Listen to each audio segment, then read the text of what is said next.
আমি আপনাদেরকে বলেইছিলাম যে উত্তম কুণ্ডু অ্যারেস্ট হবেই।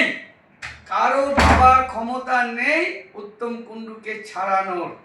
পাপ চাপা থাকবে না। আমি বলেইছিলাম যে পাপ চাপা থাকবে না, পাপ ফুটেও বেরিয়ে আসছে, মানুষ স্বতঃস্ফূর্ত ভাবে আমাদের কাছে আসছে।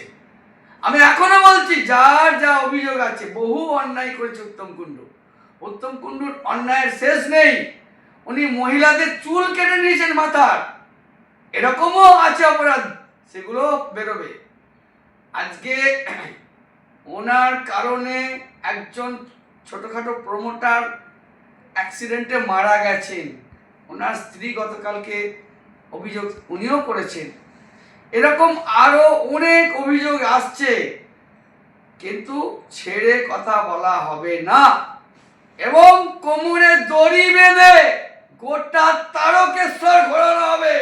আপনারা দেখুন, মিলিয়ে নেবেন। এইটুকুন আপনাদেরকে বলে দিলাম যে কোমরে দড়ি বেঁধে গোটা তারকেশ্বর উত্তম কুণ্ডুকে ঘোরানো হবে। কে বাঁচায়, কোন এমএলএ এমপি কোন মন্ত্রী, কেউ বাঁচাতে পারবে না। এইটুকুন বলে দিলাম যে উত্তম কুণ্ডুর রেহাই নেই। আমি গণেশ চক্রবর্তী, বিজেপি আরামবাগ সাংগঠনিক জেলার সহ সভাপতি।